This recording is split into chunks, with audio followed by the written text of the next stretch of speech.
Welcome to Business Innovators Radio, featuring industry influencers and trendsetters sharing proven strategies to help you build a better life right now. Hello, listeners. Welcome to Business Innovators Radio. This is your host, Constant Taylor. Today, we have a very special guest on the show, and they're going to share some very exciting information with us. So, if you're looking to increase your personal and professional effectiveness, then you've come to the right place. Our special guest today is David Peterson. David has been speaking professionally for 25 years. The content that David primarily speaks on is leadership, decision-making in a crisis, and he's also a content expert in the financial and banking sector. David has spoken both nationally and internationally and is based out of Hahira, Georgia. David has a book coming out soon called Grounded: Mitigating Disasters Through Strategic Leadership and Effective Decision-Making. David, that's quite a bio. Welcome to the show. Constant, thank you very much. I appreciate being invited on. Glad to have you. Now, I'd like to kick off the show by asking you if you can share with the listeners a little bit about your speaking business and the types of clients that you help and serve. Sure.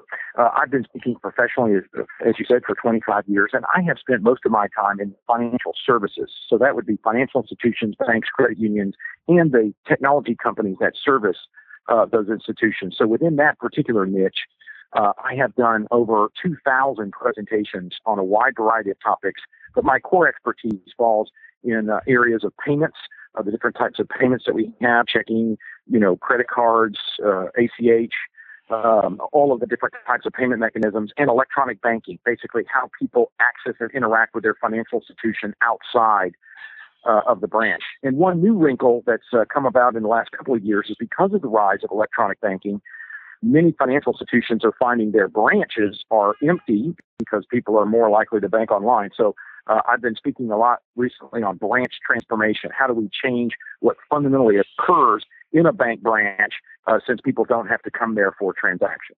Excellent. That brings up a very good question in terms of having everything go electronically.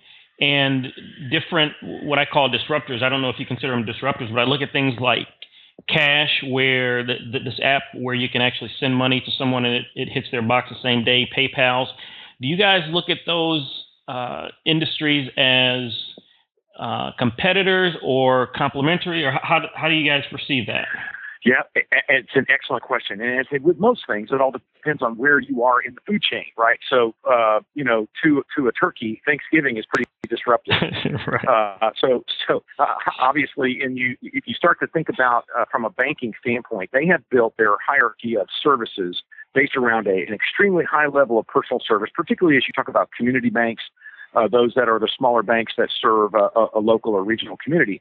And they have poured all of their efforts into really loving on people when they come in the branch, and they provide a very high level of service there. Well, what happens when people find that for their own convenience, they don't have to go in that branch? Mm-hmm. And now they can interact with their bank at a time and place of their choosing with whatever device they happen to have in their hand.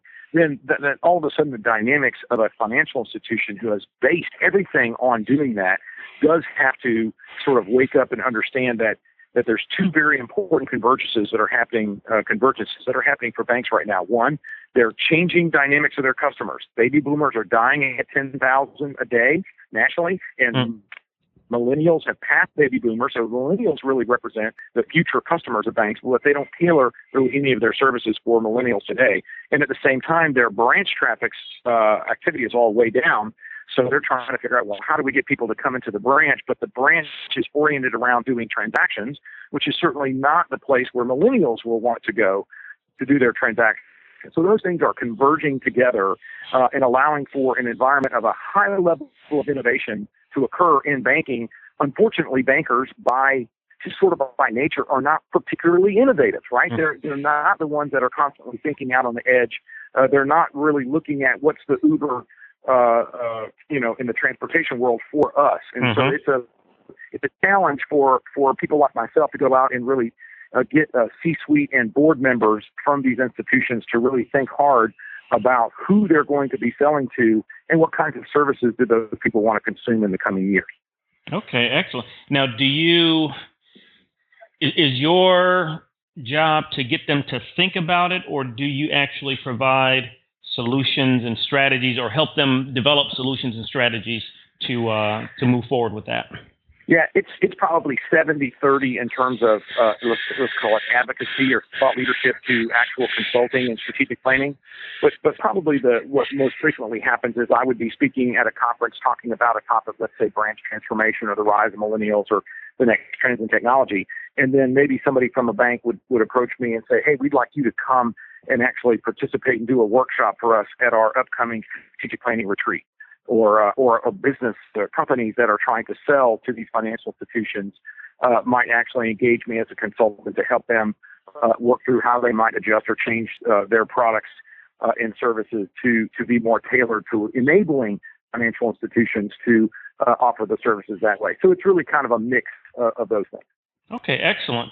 I'd like to step back for a second and talk a little bit about how you got how you started in the business and how you transitioned into the consulting business that you have now. Sure. I started off as a programmer, so like many folks, I was in the trenches, writing software, and I wound up working for a company in Orlando, Florida, that was writing software for financial institutions. I didn't know anything about banks other than what you do on this side of the counter, but I happened to get a job there as a programmer, and so sort of learning the backside of banking, understanding how the actual programs work that ran a bank, and actually working on them allowed me to parlay that into moving into education, where I started doing more public speaking, speaking at conferences and so forth, and talking about sort of the technology side of this. And again, what I find is, to be honest with you, I don't know how good a speaker I am, but I know that most of the people that have technical skills don't tend to be very good speakers. So because I had good communication skills and I had the technology background, I was able to convey thoughts and messages in a way that were highly technical, but that everybody could understand, including like a CEO of a financial institution. So that combination allowed me to be very successful in terms of moving through different types of jobs. Ultimately started a company called Goldleaf Technologies back in 1990, which was a electronic banking vendor. And at its heyday, we had over 2,500 financial institutions that had one or more of our different software products. And in 2009, that company was sold to Jack Henry Associates out of Manette, Missouri. And at that point, I just simply created a consulting firm called I7 Strategies, and was doing independent consulting, strategic planning, and public speaking. Okay, excellent. Now let's shift to leadership and decision making in a crisis, which is based off of your soon to be released book. What was the inspiration for that, and what principles are contained and strategies are contained within that book? Yeah, Constant, this is really a passion of mine. So I love to sail. I've been sailing all my life since I was 8 years old. I went sailing with my dad. And when I was 19 years old, I was with my dad, and we actually shipwrecked a boat in the Bahamas. Wow. We don't have time to get into the whole story here, but there were a number of things that occurred during that trip that could have averted that disaster, or certainly not made it the total disaster it was. The boat was completely lost, and the bones of that boat still remain on an unnamed key north of West End in the Bahamas. So over the years, as I've sort of thought about that, and I've had this whole professional career, I've been in a position where, as a software executive, we've had, major computer foul-ups. We've had all kinds of problems that would be the equivalent of disasters, for a software company. And I've always thought back to my experience on the sailboat and how keeping a calm head, really preparing in advance for an unexpected event that you don't know is going to happen. But how do you maintain and exhibit good leadership and have effective decision making to take in the kind of information you need to sift through what is the assumptions and get to facts and make the decisions? I've just sort of lived that over that 25, 30-year professional career in banking. So I went back in history and I found a really interesting thing that in 1864, in Auckland Island, which is a small, very desolate island south of New Zealand, 2 shipwrecks occurred during the same period of time. Neither one of those groups knew that the other existed. And they were on opposite ends of this very desolate island, and it was so mountainous and rocky, big crevasses, they couldn't ever get to each other. They never knew each other were there until later.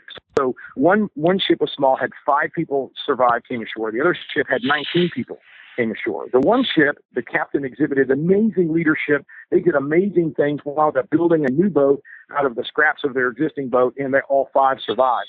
The other boat, the captain was a lout. He was so ineffective and so poor a leader and made such bad decisions that 16 of the 19 men died. Wow.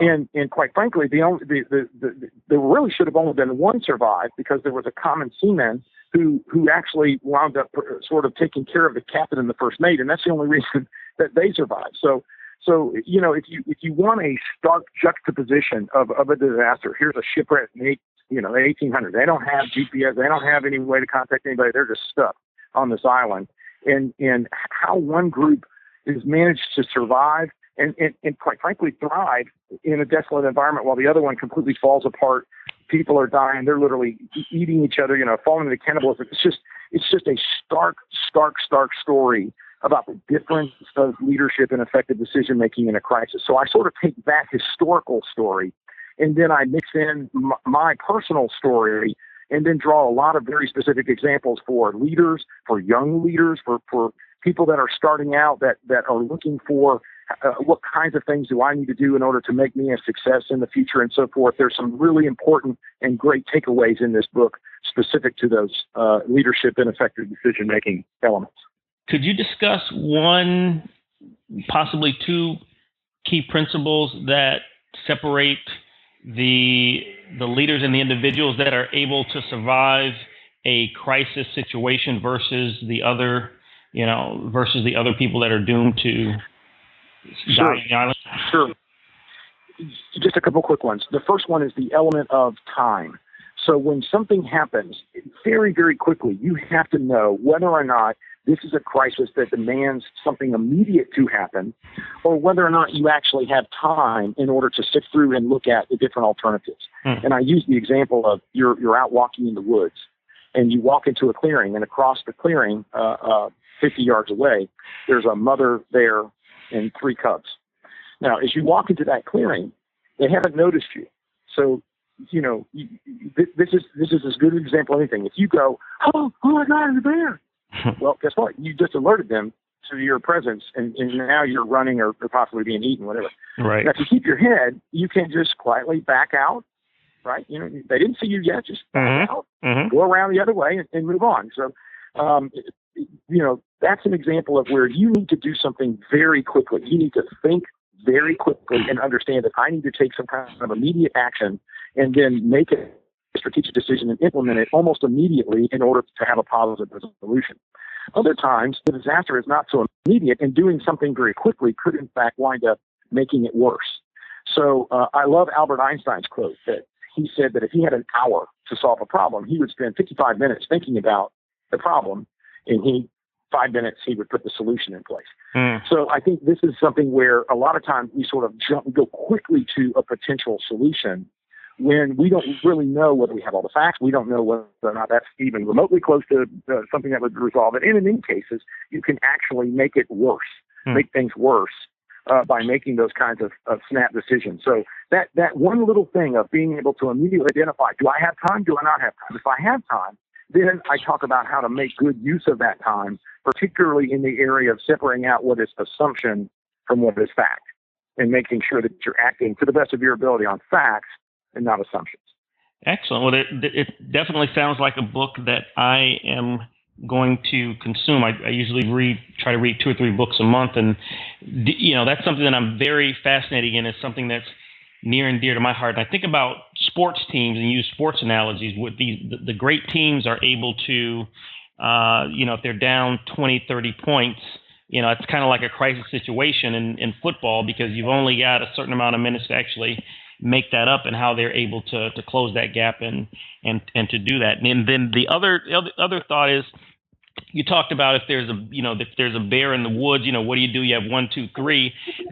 The third thing, that possibility, is having a small dog to chase the bear away. And I say that as a joke, but yesterday I saw a video of there were 2 bears inside of someone's gated backyard, and there was a Right. small dog that actually chased the bears away. And there you go. So there you go. And again, a lot of the book also deals with two different constituencies. So I talk specifically to people who manage other people. If you are a manager, you should be thinking about these things. You should be, your thought process should be this way. But what if you're not a manager? What if you're just an individual person? And I talk about the concept of individual leadership. I don't manage anybody, but I can exhibit individual leadership, like this, the example of this seaman whose name was Robert Holding, and he exhibited amazing individual leadership to not only keep himself alive, but to actually wound up protecting the captain and the first mate. And he realized that if he stayed with the group, he was going to die. And so he said, I'm leaving. You guys are out of control. I'm going over here. And sometimes you have to exhibit and make tough choices as an individual from a leadership standpoint, in order to survive or in order to thrive in a business environment or whatever. Those are hard tough choices, but sometimes those are required. Excellent. Well, with the last 60 seconds that we have, if the listeners would like to contact you or your organization, what is the best way to do that? Sure. My website is www.davidpeterson.com. And on that website, there is a separate page for the book, Grounded. And as it comes out, then people will be able to actually purchase the book through there, and it'll be available through Amazon.com and so forth. My phone number is 229-630-1000, and that's my personal cell, and I answer that phone. I also have a consulting website, which is www.i7strategies. So that's I, the number 7, and the word strategies.com. Okay, excellent. David, thank you so much for coming on the show and sharing that fascinating information with the listeners. You're very welcome. Thanks again for inviting me. Thanks for listening to Business Innovators Radio. To hear all episodes featuring leading industry influencers and trendsetters, visit us online at businessinnovatorsradio.com today.